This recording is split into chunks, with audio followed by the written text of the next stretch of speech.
چاہیے نہیں آنا چاہیے.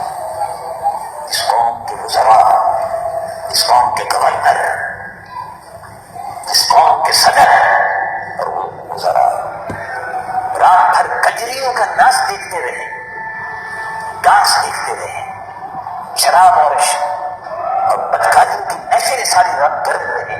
اس پر عذاب الہی آنا چاہیے یا نہیں آنا چاہیے؟ اجتماعی فطرت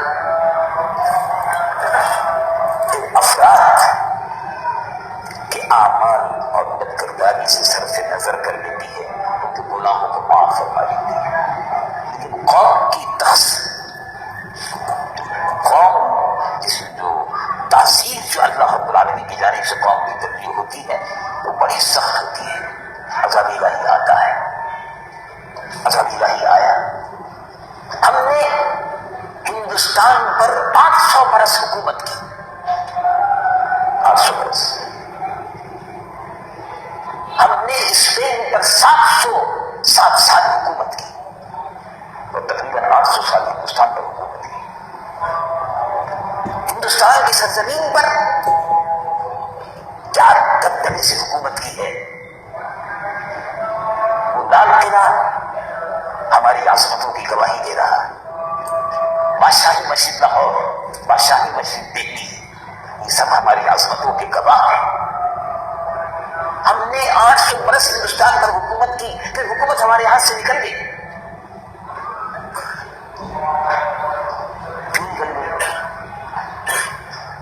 اس لیے کہ بادشاہ سلامت، جیسے آج کل کے وزراء اور صدر،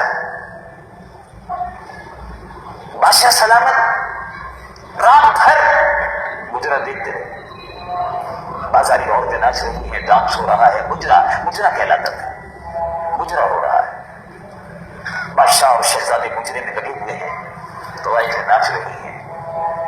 ظاہر ہے جب رات بھر جاگیں گے، روزانہ مجرے ہوں گے، تو اب آپ اندازہ لگا سکتے ہیں کہ ملک کا دفاع، ملک کا تحفظ اور ملک کا دفاع کرنے والی قوتیں جب رات بھر شراب کے نشے میں دھت ہو، کنجری اور بازاری عورتوں کے ساتھ اپنی قیمتی وقت کو کنجری اور بازاریوں کو دے رہے ہوں، ان کے دفاع کے لیے وقت کہاں مل سکتا ہے اور ان کی سلامتی کے تقاضوں کو کون پورا کر سکتا ہے؟ نتیجہ یہ ہوا کہ بالآخر انگریز آ گیا، عذاب الہی، انگریز آ گیا اور 150 سال تک یہ قوم انگریز کے غلامی رہے. لیکن پھر اللہ تبارک و تعالیٰ جل جلالہ نے اس قوم کی فریاد کو سن لیا. اللہ کے ایک بندے موجود تھے، ان کی آہیں نیم شبی راتوں کو اٹھ کر اللہ کے حضور میں گڑ گڑاتے تھے، راتوں کو اٹھ کر اللہ کے حضور میں سردریز ہوتے تھے. بے شمار لوگ راتوں کو اٹھ کر، میں خود ایک مرتبہ 1947 میں اجمیر شریف میں حاضر ہوا اور ہندوستان کی تقسیم کا مسئلہ چل رہا تھا. اس وقت تک پاکستان کی تقسیم کا پلان نہیں آیا تھا، آنے والا تھا، رات کا وقت تھا. اجمیر شریف میں درگاہ شریف سے میں نکلا، درگاہ شریف پھر رہا تھا. تقریباً 2 بجے کا وقت ہوا. مزار مبارک سے متصل اور اکثر عالم کی بنائی ہوئی چھوٹی سی مسجد ہے اور عظیم مسجد شاہ جہاں ہے. اس چھوٹی سی مسجد میں مجھے آوازیں آ رہی تھی. کچھ اللہ کے بندے گر گڑا کر اور رو کر دعا مانگ رہے تھے کہ اے اللہ، امت مسلمہ کے کھوئے ہوئے وقار کو، اس کی عظمت کو، عظمت رفتہ کو واپس فرما. مسلمانوں کو عظمت رفتہ جو تم نے عطا کی تھی، وہ عظمت، اس عظمت رفتہ کو عطا فرما دے. اپنے نبی محترم سید العالمین محمد رسول اللہ صلی اللہ علیہ وسلم کی امت پر رحم فرما. پاکستان کی نعمت سے مسلمانوں کو مالا مال فرما. یہ آوازیں چھوٹی سی مسجد سے رات کے 2 بجے اور 3 بجے آ رہی، اس سے آپ اندازہ لگا سکتے ہیں. تو کچھ اللہ کے نیک بندے وہاں موجود تھے اور 150 برس کی انگریز کی غلامی کے بعد اللہ رب العالمین نے پاکستان عطا فرمایا. لیکن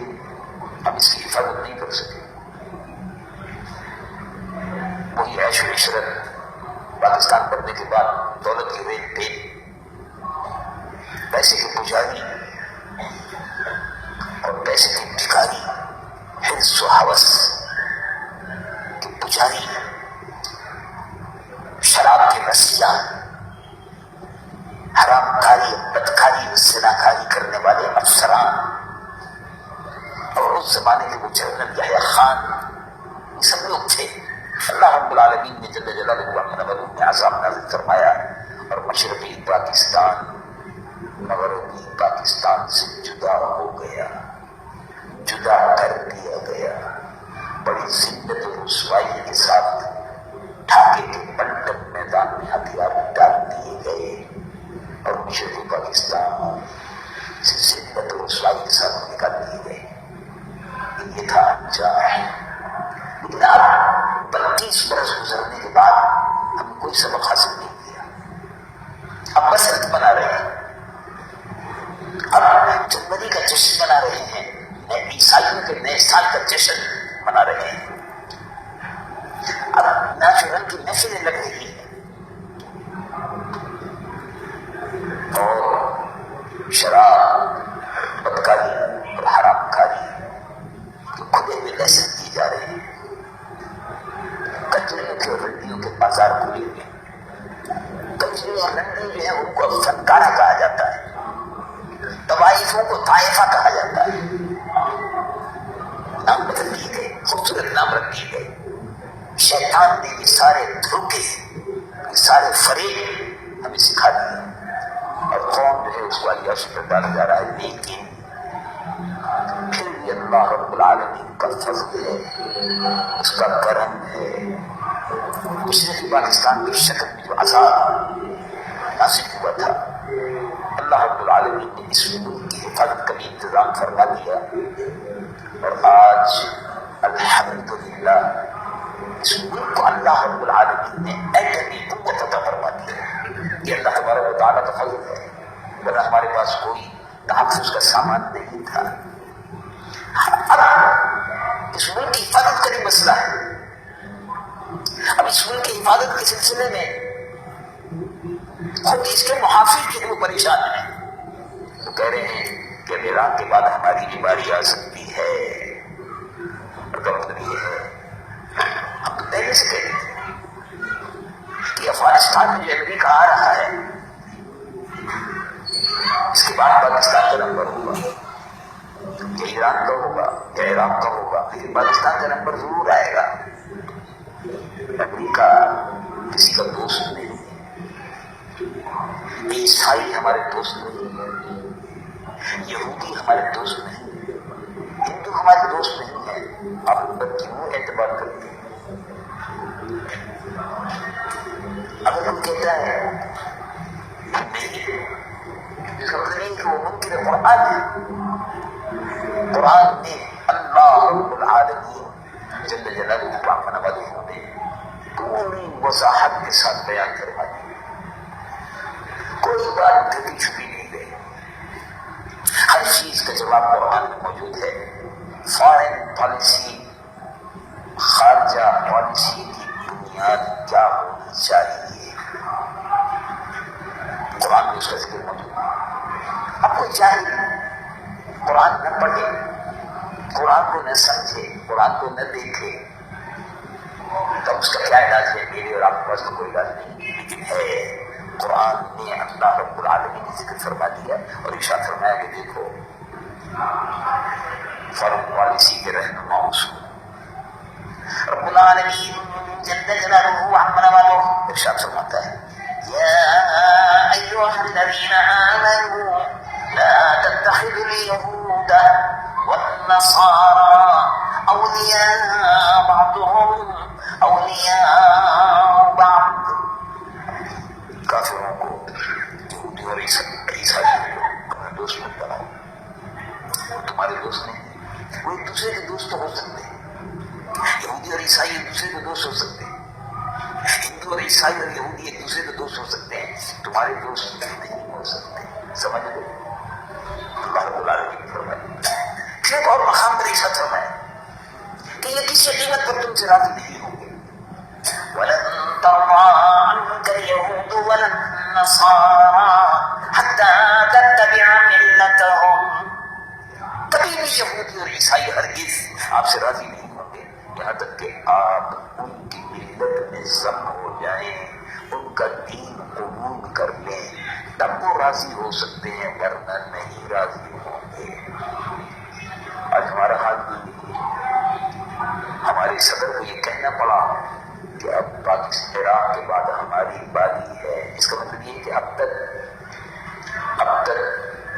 امریکہ کی دلالی میں کوئلے کی دلالی میں آگ کالے کرتے رہے، امریکہ کی دلالی میں منہ کالا کرتے رہے. اب پتہ چلا کہ ہماری یہ باری ہے. بہت دنوں کے بعد ہوش آیا، بہت دیر کی مہربان سمجھتے تو بڑی دیر کیا. تو قرآن شریف میں 1450 سال پہلے اس کتاب مقدس کے قربان جائیے. یہ 1450 سال پہلے جو بات کہی تھی اس کی تصدیق آج بھی ہو رہی ہے اور ہر دور میں ہوتی رہی ہے. لیکن حکمراں اپنے ذاتی مفادات کے لیے امت مسلمہ کو قربان کرتے رہے، اپنے اقتدار کو بچانے کے لیے. اور ایسی بے شمار مثالیں عالم اسلام میں ملتی ہیں. حضور پرنور سید العالمین محمد رسول اللہ صلی اللہ علیہ وسلم جنگ پر تشریف لے رہے تھے، جہاد پر. جہاد اسلام میں جنگ کا کوئی تصور نہیں ہے. جہاد ہر مسلمان مجاہد ہے. ہر مسلمان اس اعتبار سے کہ مسلمان کی زندگی اور بندگی کا مقصد بیان کر دیا. ان صلاتی ونسکی ومحیای ومماتی للہ رب العالمین.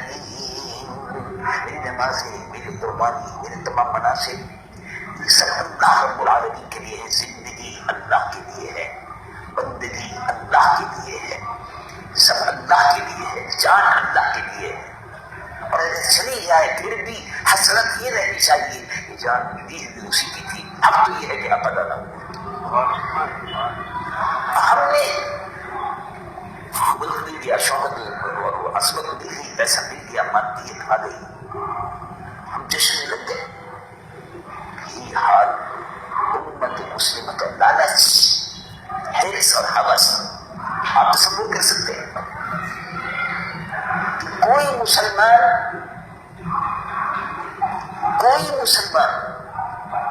ہم خراب اپنے ذاتی طور پر کوئی مسلمان یہ تصور کر سکتا ہے کہ اپنے مسلمان بھائی کو پکڑ کر کافر کے حوالے کر دے؟ کبھی نہیں. لیکن ہو سکتا ہے، ایسا ہو سکتا ہے. وہ مسلمان نہیں ہے، منافق ہے. ہماری حکومت بھی یہی کر رہی ہے. امریکہ کی دلالی میں اس کو پکڑو، اس کو پکڑو، اس کو پکڑو. امریکہ کہتا ہے فلاں کو پکڑو، فلاں کو پکڑو، فلاں کو پکڑو، امریکہ کے حوالے کرو. اور بڑے فخر سے کہتے ہیں ہم کو اتنے بلین ڈالر مل گئے، ہم نے فلاں کو پکڑا اور دے دیا. 460 سے زائد عرب مسلمان بھائیوں کو جنہوں نے جہاد میں حصہ لیا ان کو پکڑ کر ہم امریکہ کے حوالے کر رہے ہیں تاکہ وہ ان کو اچھی طرح سے ذبح کرے، ان کی گوتیاں کاٹ کے جنگلوں میں جانوروں کو کھلائے، خنزیروں کو کھلائے. مسلمانوں کو مسلمانوں کے حوالے کر رہا ہے. اب پاکستانی حکومت ایجنٹوں کا کردار ادا کر رہی ہے.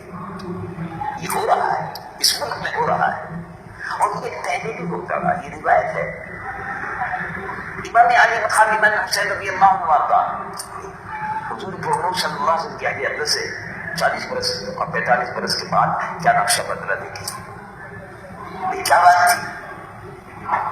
کیا ان لوگوں کو معلوم نہیں تھا جو میدان کربلا میں تھے کہ امام حسین کون ہے؟ آپ غور فرمائیے. معلوم نہیں تھا، معلوم تھا. تو وہ نہیں جانتے تھے کہ ان کا کلمہ پڑھتے ہیں. ان کا کلمے سے مطلب یہ ہے کہ ان کے نانا جان کا کلمہ پڑھتے ہیں تو کلمہ ان کے گھر کا ہے، نبوت ان کے گھر کی ہے، رسالت ان کے گھر کی ہے. یہ عظمت والے نبی کے بیٹے ہیں. یہ وہ نبی ہے جن کا میں کلمہ پڑھتا ہوں. اس نبی کے نواسے کو جگر کو، نور نظر کو اپنے سامنے تیروں کی بارش کر رہے تھے، ان کے خون سے ہولی کھیل رہے تھے. کیوں؟ اس لیے کہ یزید پیسہ دے رہا تھا، یزید پیسہ دے رہا تھا. ایک مقام ہے وہاں جاگیریں دی جا رہی ہیں، بڑا خوبصورت بڑا حسین مقام ہے ایران کی سرحد اور عراق اور ایران کی سرحد کے ساتھ ساتھ مقام ہے، وہاں پر جاگیریں دی جا رہی ہیں. تم کو 500 ایکڑ زمین، تم کو 1000 ایکڑ زمین، تم کو فلاں باغ دے دیا، تم کو یہ جاگیر دے دی. جاگیر کی خوشی میں دولت ایمان کو پھینک پھینک کر دنیا کی دولت کی حاصل کرنے کے لیے یزید کے دروازے پر کھڑے ہوئے تھے لوگ باغ، ابن زیاد کے دروازے پر کھڑے ہوئے تھے لوگ باغ.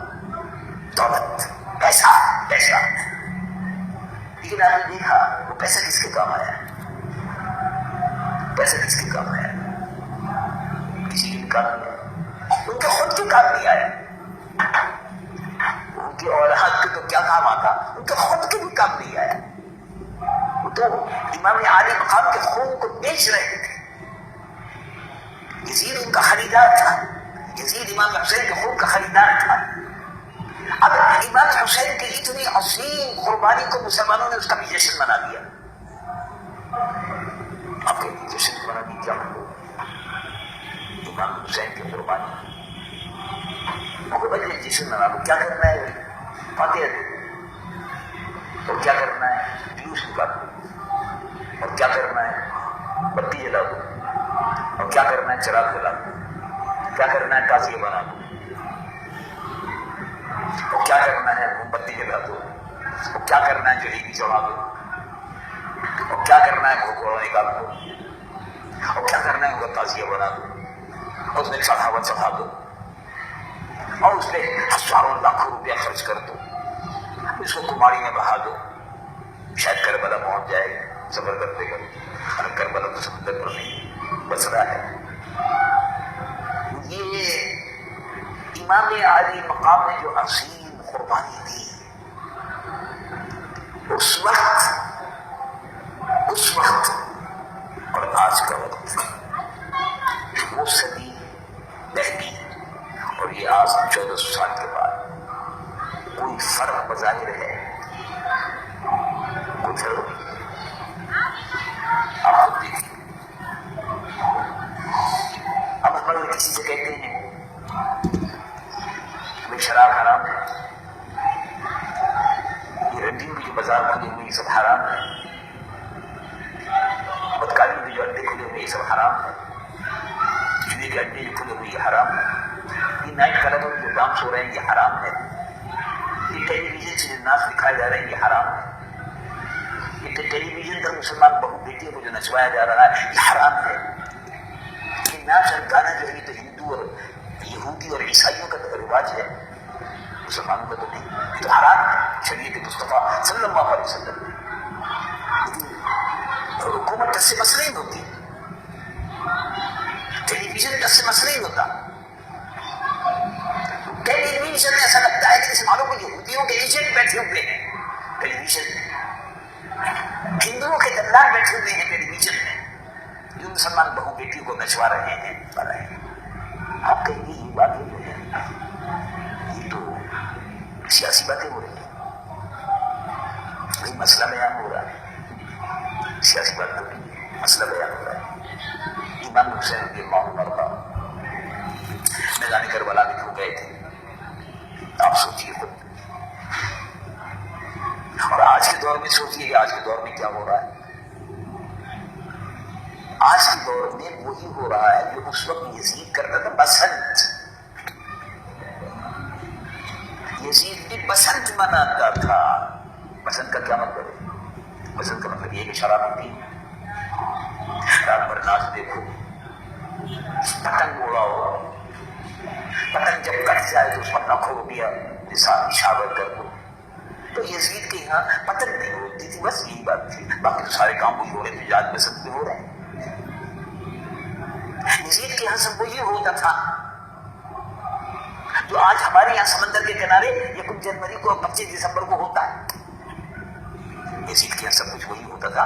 یزید کے دمشق کے یزید کے ایوان حکومت میں ساری رات کنجریاں رنڈیاں تباہی تھے، بازاری عورتیں، خبیث اور بدکار عورتیں رات بھر ناچتی تھی. یزید ناچنے کی طرح تھا. اب لوگ کہتے ہیں اب اگر بات کی جائے تو لوگ شکایت کرتے ہیں. کیا شکایت کرتے ہیں؟ مولانا آپ نے تقریر کی تھی تو سیاسی تھی.